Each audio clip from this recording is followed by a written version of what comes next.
लगती है और चीख जो है वो कांग्रेस, कांग्रेस के कुनबे और कांग्रेस के फ्रीलांसर्स की सुनाई पड़ती है। इससे आपको समझ लेना चाहिए कि कितना गहरा याराना है इनका।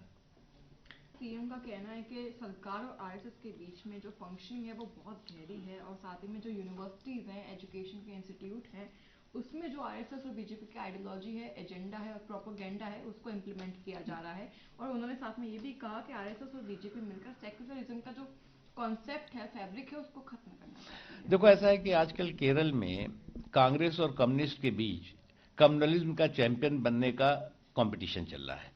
और केरल में अगर कांग्रेस और कम्युनिस्टों के बीच में कम्युनलिज्म का चैंपियन बनने का कंपटीशन चल रहा हो, तो इस बात को समझ लेना चाहिए कि इनके कानों में जो है वो इनकी विदाई का बैंड बाजे की आवाज़ सुनाई पड़ने लगी। और इस विदाई की बैंड बाजे की आवाज़ से इस तरह की बौखलाहट, इस तरह की हाहाकार और हुड़दंग और हंगामा करते हुए दिखाई पड़ रहे हैं। और फिर से एक बार जो है वो पिटी हुई पटकथा पर जो है वो प्रवचन करने लगे हैं कि साहब जो है वो देश के लिए बीजेपी खतरनाक है, आरएसएस खतरनाक है।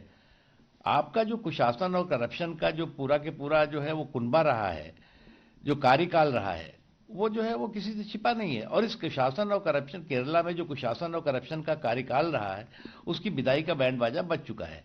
और इसीलिए जो है वो एक तरफ जो है वो कांग्रेस अपने को सेकुलरिज्म का सूरमा बताने में लगी हुई है, दूसरी तरफ जो है वो कम्युनिस्ट पार्टीज जो है अपने को सेकुलरिज्म का सूरमा बताने में लगे हुए। वास्तविकता ये है, ये नहीं है, वास्तविकता ये है कि दोनों लोग कम्युनलिज्म का चैंपियन बनने का कंपटीशन में लगे हुए हैं।